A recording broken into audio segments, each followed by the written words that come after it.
चला अंकुश पळालास काय बोलतोयस एकाच संघ मालकाने 2 वेळा विश्वास लावला तुझ्या आणि तो विश्वास सार्थकी लावलास काय म्हणशील जो त्यांनी सांगितलं ना मला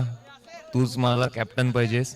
मी राहिलो आणि त्याला 2 वेळा सांगितलं की मी सेमीत गेलो तर तुला फायनल मारून देईन बाकीचा माझ्यावर सोड बाकी माझ्या टीमला मी पुढे बॅक करत राहीन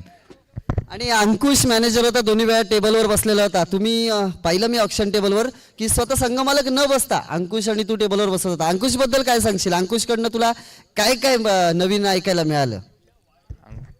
खरं बोलायचं तर अंकुशला या ग्राउंडचा सगळ्यात जास्त अनुभव आहे इथलाच आहे तर त्याला माहिती तिथं इथले फिल्डर कसे खेळू शकतात तर त्याच्यावरती मी जास्त भरोसा ठेवला आणि इथल्या फिल्डरवर जास्त बीट केलं मी नक्कीच पुन्हा एकदा शुभेच्छा देतो तुला आणि पहिली अशी वेळ असेल की या स्पर्धेमध्ये तुला कोणतं बक्षीस भेटलं नाही मात्र महत्वाचं बक्षीस तुझ्याच नावावर आहे कारण एकाच आठवड्यात 2 वेळा चॅम्पियन होणं अजूनपर्यंत कोणाला शक्य झालं नाही पुन्हा एकदा शुभेच्छा देतो आणि हा कार्यक्रम संपला असं जाहीर करतो जय हिंद जय महाराष्ट्र